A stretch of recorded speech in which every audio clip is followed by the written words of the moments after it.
Hello friends, welcome to రుచి వంటిల్లు. ఈరోజు మనం పెళ్ళిళ్ళ స్టైల్లో బీరకాయ పచ్చడి చాలా టేస్టీగా ఎలా తయారు చేసుకోవాలో చూద్దాము. ఈ బీరకాయ పచ్చడిని మనం ఫంక్షన్ స్టైల్లో చాలా ఈజీగా ఇంట్లోనే ప్రిపేర్ చేసుకోవచ్చు. వేడి వేడి అన్నంలో నెయ్యి వేసుకొని తింటే చాలా బాగుంటుంది. చాలా సింపుల్గా చేసేసుకోవచ్చు. సో లేట్ చేయకుండా వీడియోలోకి వెళ్ళిపోదాం.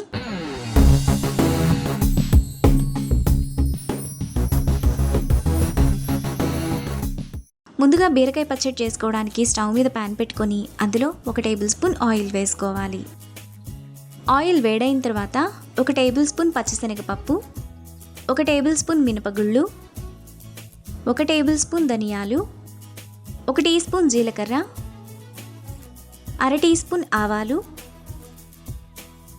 3 ఎండుమిరపకాయలను ఇలా తుంచి వేసుకోవాలి. తర్వాత సన్నగా తరిగిన 1 ఉల్లిపాయ, కారానికి తగినట్టుగా 10 పచ్చిమిరపకాయలు, 1 రెమ్మ కరివేపాకు వేసుకొని మీడియం ఫ్లేమ్లో బాగా ఫ్రై చేసుకోవాలి. ఈ పచ్చడిలో పచ్చిమిరపకాయలను మీరు తినే కారాన్ని బట్టి వేసుకోవచ్చు. పచ్చిమిరపకాయ, ఉల్లిపాయ అన్నీ వేగిన తర్వాత వాటిని మిక్సీ జార్లోకి తీసుకొని పక్కన పెట్టుకోవాలి. ఇప్పుడు అదే ఆయిల్లో అర కిలో చిన్న చిన్న ముక్కలుగా కట్ చేసుకున్న బీరకాయ, చిన్న చిన్న ముక్కలుగా కట్ చేసుకున్న 2 టమాటా, టేస్ట్కి తగినంత ఉప్పు,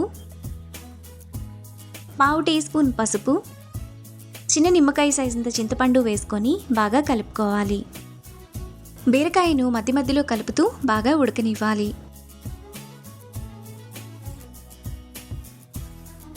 టమాటా, బీరకాయ ఈ విధంగా మెత్తగా ఉడికిపోయిన తర్వాత అరకట్ట కడిగిన కొత్తిమీర వేసుకొని మరో నిమిషం పాటు బాగా కలుపుకోవాలి. 1 నిమిషం తర్వాత కొత్తిమీర కూడా బీరకాయలో బాగా కలిసిపోతుంది. ఇప్పుడు స్టవ్ ఆఫ్ చేసుకొని చల్లారనివ్వాలి. ఇప్పుడు మిక్సీ జార్లో 7 వెల్లుల్లి రెబ్బలు వేసుకొని మిక్సీ జార్ మూత పెట్టుకొని మెత్తగా మిక్సీ వేసుకోవాలి. ఇలా వేసుకున్న తర్వాత అందులో ముందుగా పక్కన పెట్టుకున్న బీరకాయను వేసుకోవాలి. ఇప్పుడు మూత పెట్టుకొని కొంచెం బరకగా మిక్సీ వేసుకోవాలి. బీరకాయ పచ్చడిని ఇక్కడ చూపిస్తున్నట్టు మరీ మెత్తటి పేస్ట్లా కాకుండా కొంచెం బరకగా వేసుకుంటే టేస్ట్ బాగుంటుంది. ఇప్పుడు ఈ పచ్చడిని ఒక బౌల్లోకి తీసుకొని పక్కన పెట్టుకోవాలి. తరువాత స్టవ్ మీద మరో ప్యాన్ పెట్టుకొని అందులో 1 టేబుల్ స్పూన్ ఆయిల్ వేసుకోవాలి. ఆయిల్ వేడైన తర్వాత 1 టీ స్పూన్ తాలింపు గింజలు, 2 ఎండుమిరపకాయలు, 1 రెమ్మ కరివేపాకు వేసుకొని ఫ్రై చేసుకోవాలి. తాలింపు అంతా వేగిన తర్వాత పచ్చడిలో వేసుకొని కలుపుకోవాలి. ఈ పచ్చడిని మనం ఫ్రిడ్జ్లో స్టోర్ చేసుకుంటే 5 రోజుల పాటు ఫ్రెష్గా ఉంటుంది. ఈ పచ్చడి మనకు అన్నంలోకే కాకుండా దోశల్లో కూడా బాగుంటుంది. మనకు చాలా టేస్టీగా పెళ్ళిళ్ళ స్టైల్లో బీరకాయ పచ్చడి రెడీ అయిపోయింది. ఇప్పుడు ఈ పచ్చడిని వేడివేడి అన్నంలో నెయ్యి వేసుకొని సర్వ్ చేసుకుంటే ఎంతో టేస్టీగా సింపుల్గా చేసుకునే ఫంక్షన్ స్టైల్ బీరకాయ పచ్చడి రెడీ.